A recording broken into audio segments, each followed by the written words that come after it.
All right, so you know how sometimes you just get curious about a plant? Like maybe you've heard about it or seen it around, you think, huh, I wonder if that would work in my garden. Happens to the best of us. So today we're going to deep dive into that exact scenario with the Mexican Petunia. Also known as Ruellia Simplex for those who like the Latin names. Exactly. And our source for this deep dive is a blog post. It's called Notes on Gardening, Part 441. Is Mexican Petunia Ruellia Simplex right for your garden? Catchy title. Right. But here's the thing. What's that? The author of this blog is a self-described old software plumber.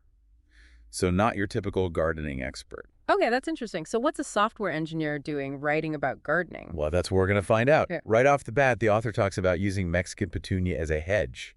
Apparently, they're really effective for that, especially in tropical climate. Oh, yeah, I can see that. They do have that kind of lush, full look, and they flower for a really long time. Yeah, the author specifically mentions prolonged flowering. So it sounds like you get a lot of bang for your buck with these guys. You do. I mean, in terms of growth habit, they're perfect for hedges. They grow really bushy and dense, so you get that nice privacy screen. Like a wall of green. Exactly. And they love the sun. They thrive in the heat, which makes them ideal for tropical regions. And don't forget those flowers. I mean, who doesn't want a hedge that's bursting with color for months on end? And nobody I know. Okay, so you've got this picture in your head, right? Beautiful, vibrant hedge. Everything's coming up roses. Literally, maybe even some roses in there, too. Sounds lovely. I know, but then boom, you hit a snag. What kind of snag? One little phrase that throws a wrench in the whole plan. Don't tell me. Invasive species. There it is. Suddenly, those pretty flowers don't seem so innocent anymore. Right. It's like, oh no, what have I gotten myself into? But you know, the word invasive can be a bit loaded. So let's unpack that a little bit. Uh, What does it actually mean when we talk about Mexican Petunia being invasive? well, for starters, they're known for their vigorous growth. I mean, that's kind of a double-edged sword. How so? On one hand, you've got a plant that's super resilient, low maintenance. You don't have to pamper it to make it happy. Sounds pretty great so far. It is, but that resilience can also mean that it spreads like crazy. So you plant a few in a corner, and next thing you know, they've taken over the whole yard. Pretty much. It's like they have this secret mission to conquer the world one garden at a time. Okay, so maybe not quite that dramatic, but I get the point. They can be a bit overzealous. They can. They have a couple of tricks up their sleeve when it comes to spreading. First, those roots. They send out underground runners that sprout new plants all over the place. So it's like a stealthy underground invasion. Exactly. And then there are the seeds. Lots of seeds, I'm guessing. Oh, tons of them. And they can easily be carried by wind or water to new locations. Talk about a dispersal strategy. Right. So yeah, while their resilience and rapid growth are attractive qualities, it's important to be aware of their potential to, well, let's just say, overstay their welcome. So what's a gardener to do? I noticed the author mentions growing Mexican Petunia in pots to keep their spreading in check. Is that a common strategy? It is. It's a really good way to contain them. Basically, you're giving them a designated space to shine without giving them free reign over your whole garden. Right, so it's like creating a little Mexican Petunia island. Exactly. Yeah. And because you're controlling where the roots go and where the seeds land, you're essentially taking away the invasive aspect of their nature. Plus, container gardening gives you more flexibility. You can move them around, experiment with different locations. Can maybe even protect them from harsh weather if needed. Absolutely. So there are definitely some perks to going the container route. Okay, container gardening sounds promising, but I'm guessing it's not as simple as just grabbing any old pot and plopping the plant in, right? You got it. You Yeah. got to choose the right pot. Mm. Mexican petunias get pretty big. So you need a decent-sized container. Yeah, at least 18 inches in diameter would be a good starting point just to give those roots enough space to spread out. Makes sense. And you mentioned roots, so I'm assuming drainage is important. Super important. You want to make sure your pot has drainage holes and you use a well-draining potting mix. Those roots don't like to sit in soggy soil. Hold on, drainage holes. Does that mean the pot needs to be a specific material like terracotta or something? Not necessarily. You can find pots with drainage holes in all sorts of materials. Terracotta, plastic, even metal. The key is just making sure that excess water can escape. Got it. So container gardening is a good way to enjoy the beauty of Mexican Petunia without having to worry about it taking over the entire neighborhood. But I have a feeling even with a pot, there are still some things to watch out for. Oh, you better believe it. They're clever little plants. Even in a pot, they'll try to find ways to escape. Oh, how so? Well, they can send out runners that try to sneak out through those drainage holes or even over the rim of the pot. And those seeds, Got to stay on top of those seeds. Okay, so how do you deal with that? Constantly chasing after rogue runners doesn't sound like my idea of a relaxing gardening experience. No, definitely not. It's not that complicated, though. Just check for any runners trying to make a break for it and gently redirect them back into the pot or just snip them off. And for those seeds, regular deadheading is key. That's where you remove the spent flowers before they have a chance to produce seeds. So basically, it's like a constant game of cat and mouse. You got to stay one step ahead of the Mexican Petunia's Houdini act. Pretty much. But what about those underground runners? What if they try to tunnel their way out of the pot and into the ground below? That's where things get a bit more technical. We might need to look at some advanced container gardening techniques to really lock them down. All right, let's get into those advanced strategies after we take a quick break. Okay, so we're back and ready to tackle those advanced container gardening techniques for the truly determined Mexican Petunia escape artist. All right, let's dive in. So one technique that can be really effective is root pruning. Root pruning. What is that? Basically, it involves carefully removing a portion of the plant's roots. Like giving it a haircut before its roots. Exactly. It's like a root trim, and it can really help slow down their spread. By trimming those roots back, you're basically telling the plant, hey, focus your energy on growing up top, not down below. Makes sense. So you're keeping it a manageable size without stunting its growth completely. That's the goal. But root pruning alone won't stop those runners from trying to sneak out of the drainage holes. Right, we were just talking about those little Houdinis. So for that, I recommend using a physical barrier. Like a moat around your Mexican Petunia castle. I like that analogy. You can create this barrier by lining the bottom of the pot with a layer of landscape fabric or even a fine mesh screen. That'll stop those roots from poking through while still allowing water to drain. Ah, so it's like a root-proof shield. Exactly. But remember, those seeds can still be a problem. They can travel by air. Those airborne escapees are tricky. They are.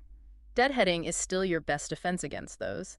But for extra insurance, you might consider placing your potted Mexican petunia in a more sheltered spot, like behind a larger plant or a wall. So something that can block the wind and keep those seeds from going on a grand adventure. Exactly. Okay, so we've got root pruning, barrier installation, strategic placement. It's like we're building a maximum security prison for our Mexican Petunia. It might sound extreme, but trust me, it can make a big difference. But let's say you're in a region where Mexican Petunia isn't considered a major threat, and you really want that in-ground hedge. Okay, I can see the appeal. Is there any way to responsibly plant them directly in the ground? It's a tricky one. It's not impossible, but it definitely requires more vigilance and planning. So not something to take lightly. Absolutely not. First and foremost, do your research. Talk to local experts and check if there are any specific guidelines for planting Mexican petunia in your area. Even if it's not officially considered invasive, there might be local factors at play. Right. And location is crucial.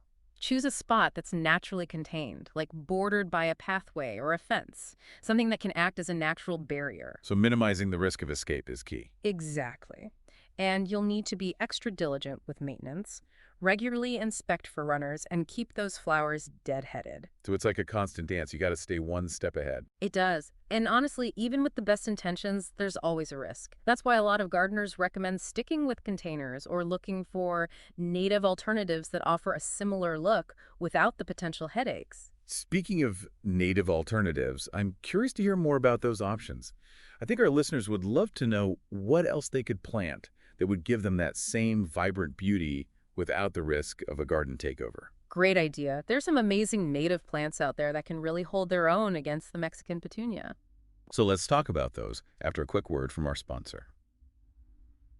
Okay, so we've talked about all the ways to keep Mexican petunia under control, but I'm really excited to hear about some of those native alternatives, for people who want that same look without the potential for invasive drama. Definitely. And the good news is you don't have to sacrifice beauty for responsibility. There are so many stunning native plants that can give you those vibrant colors and long blooming periods without the risk of taking over your garden and your neighbor's garden. And the ecosystem. Right, exactly. It's all about finding the right plant for the right place, and often that means looking to what naturally grows in your region. Native plants. They just make sense. But where do you even begin? I mean, there are so many plants out there, it can be overwhelming. You're not wrong. That's where local resources come in. Your native plant societies, botanical gardens, even master gardener programs. They can give you tailored recommendations based on your specific area. That's a good tip. But maybe you could give us a few examples just to get our imaginations going. What are some native plants that would appeal to someone who's drawn to that Mexican petunia look? You know, those bright colors, the long bloom time? Sure. So if you love those purple Mexican petunias, you might really like the eastern purple coneflower. That's Echinacea purpurea for the plant nerds out there. Coneflowers are gorgeous, Yeah, and they attract butterflies, right? they do. Bees, too. They're great for pollinators, and they thrive in sunny conditions. Plus, they're drought tolerant, so once they're established, you don't have to fuss over them too much. Low maintenance and beautiful. What's not to love? Exactly. And they have a pretty long bloom time. You'll get those beautiful purple blooms from midsummer all the way into early fall. Perfect. Okay, so that's one for the purple lovers. What about something blue? The Mexican petunia comes in some really pretty shades of blue. Oh, if you want blue, you've got to check out the blue wild indigo, Baptisia australis. Blue wild indigo. That sounds magical. It is. They get these tall spikes of vibrant blue flowers. They kind of look like sweet peas. I love sweet peas. Me too. And like the coneflowers, they're pretty hardy and drought tolerant. They attract pollinators too. It's like having a little wildlife party in your garden. I know, right? It's a win-win for everyone. These are great options, but what if you're working with a smaller space, like a container garden or something? For something a bit more compact, I would recommend the scarlet bee balm. That's Monarda dirima. Ooh, that sounds fiery. It is. They get these clusters of bright red tubular flowers. Hummingbirds go crazy for them. Okay, that settles it. I need some scarlet bee balm in my life. Right. And they're pretty adaptable. They like moist, well-drained soil, but they can tolerate some shade too. So you could tuck them under a tree or something. Exactly. They're a good choice if you don't have a ton of full sun. Okay, so we've got purple, blue, red. What about something a little more low-key? Maybe a softer color palette? Ooh. For something delicate and elegant, I would go with the wild geranium. Geranium maculatum. Wild geranium. I love that name. It sounds so romantic. I know, right? And they have these dainty little pink or lavender flowers. It's so pretty. Where do they like to grow? They prefer partial shade and moist soil, so they're a great choice for woodland gardens or shady borders. You know what's really resonating with me through all of this? It's the idea that gardening is about so much more than just what looks good. It's about making choices that are good for the environment, too. Absolutely. Our gardens are part of a bigger ecosystem, and we have a responsibility to make sure our choices are supporting that ecosystem, not harming it. And the amazing thing is that when you start looking at things that way, you often discover even more beauty than you could have imagined. So true. It's like opening your eyes to a whole new world of possibilities. I couldn't have said it better myself. A huge thank you to our expert for sharing their knowledge and passion with us, and to all of our listeners for joining us on this deep dive into the world of Mexican Petunia and its amazing native alternatives. Remember, every garden is a chance to create something beautiful and sustainable, and every choice we make can make a difference. Happy gardening, everyone.